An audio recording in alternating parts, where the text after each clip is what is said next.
Familiar ba ka atong sikat kayo sa una sa Hyundai Starex? Mao din ni siya ang Hyundai Staria. Never gave up, motherfuck. I'ma drink it till I'm stuck.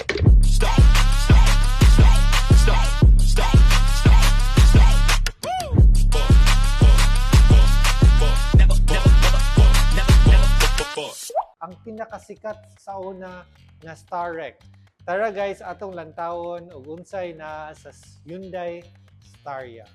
Si Hyundai Staria, it composes of 2.2 engine displacement na diesel. So diesel ni siya guys.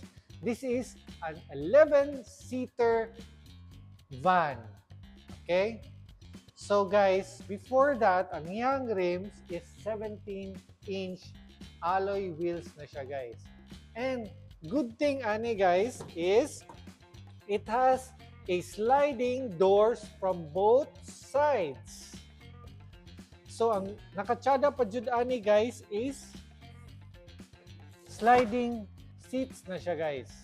So when it comes to sliding seats, comfortable jud ka ani sa imong paglingkod kay sliding seats man siya. And at the same time, leatherette seats na siya guys. Tara atong lantawon ang front ug unsa ka tsada.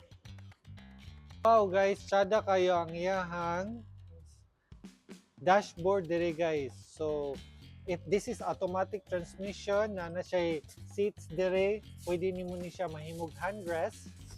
Pwede pud nimo siya malingkuran. So ina na siya katsada guys. LCD meter cluster na siya guys. Na pud siya LCD infotainment system dire. Automatic transmission, na cruise control na siya function diri sa imong infotainment system guys. Alright, so it's already push start button na siya. So inana siya katsada. So guys, ato lang tawon sa likod. Sa atong lang tawon ang likod sa Hyundai Staria guys. So again guys, we can always convert aning sayang likod.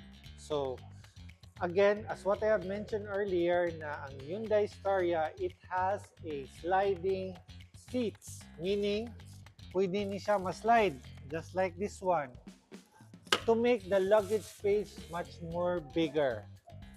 So hinana siya katsada if wala kay seats diri. And makuan po gani siya.